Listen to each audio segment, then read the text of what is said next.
And welcome back to Canadian Guns. Today we're taking a look at this. Now this is the new Ruger American Gen2. So this sells in Canada for around $830 Canadian or for around $550 US. It comes chambered in 350 Legend 6.5 Creedmoor, which is this one, 308 Winchester, 243 Win, and a whole lot more coming down the road. It has a splattered texture on the stock.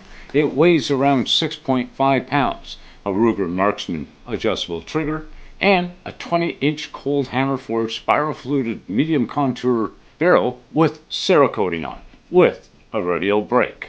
Now let's get out to the range and see how it shoots.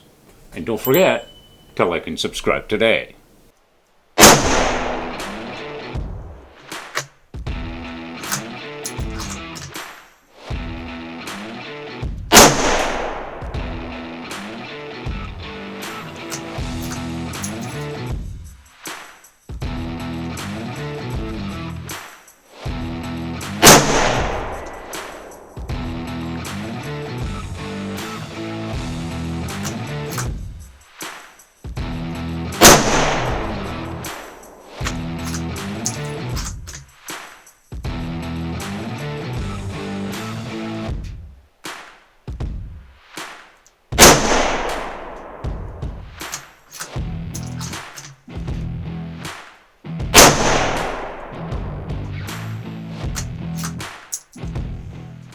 And we're back.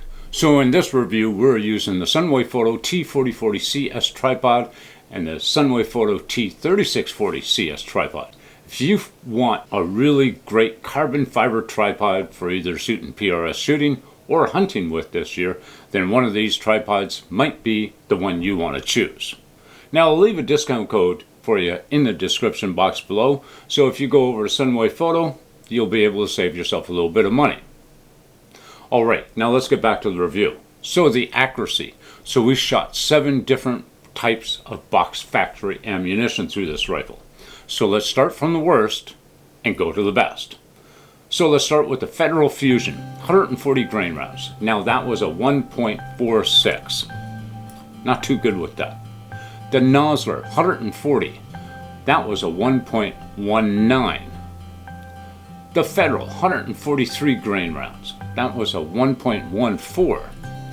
The Hornady, 140 grain ELD match rounds. That was a 0.935. The Winchester, 140 grain rounds. That was a 0.855. And the Federal Burger, 140 grain rounds. That was a 0.816. And the best for last, the Hornady, 147 grain ELD match rounds. That was a 0.601. So over 7 different types of ammunition, this rifle shot a 0.885. Now that's pretty good for a hunting rifle of this price. Next, the action. So Ruger did a really great job on this rifle. It's a 3-lug stainless steel one-piece design with a Seiko style extractor and a Picatinny rail on it, which is actually really nice to have on a hunting rifle, so you don't have to go out and buy one. It's a super smooth design. I had no failures to feed with it. I had no failures to eject. It's got like a 70-degree throw on the bolt handle itself with a nice sized bolt knob. I found this really incredible easy to use. Now the mag on this. So this mag is an AICS style magazine. This is a 3+1 mag, but it depends on which caliber you get. Now a lot of guys say that they have had problems with this rifle. So say if it's closed, we'll just get it out of the way here. If it's closed, it's a bit of a problem trying to get this mag to stay locked. Now, myself, I never put a mag in with the bolt closed anyways. If I put the mag in with the bolt open, I have no problems. But it is a bit of an issue if you want to sit there and have your mag closed, have your action closed, and you try and put this mag in. The best thing to do is kind of squeeze it on the back here. It goes in every single time. It's got a nice mag release right here. It's basically right in line with your trigger finger, so you'll be able to pop it right back out again. Just like that. Now this one still is a bit stiff. I just don't get enough time with this rifle to shoot with it. But it will be going out deer hunting with me, hopefully this year. Next, the trigger. This trigger is a Ruger Marksman adjustable trigger. Now, it did come from the factory, right in the box, right about 4.5 pounds. There's 0 variance in it completely. I say you can adjust them from about 3 to 5 pounds, but you have to like take the entire stock off the gun, which doesn't really make sense to me. You got to use the tool here on the mag release lever to be able to get this out and then pop everything else out on top of it, because you got to get the mag well out of the area down in here. So it's kind of a pain on the trigger. I found the trigger to be a little creepy, but you know what? Not too noticeable for a rifle of this price. Now, I've heard that you can get like a Timney trigger to replace this one, which would be a lot better. Next, the barrel. So on this one, it's a 20-inch cold hammer forged barrel with spiral fluting with radial muzzle brake, and it's been Cerakoted. Why? Because you're going to be in the bush in the fall and the winter. If it gets rained on, at least it's not going to rust. I think it looks really cool. It does help reduce the weight with the spiral fluting on it. It just looks cool, you know.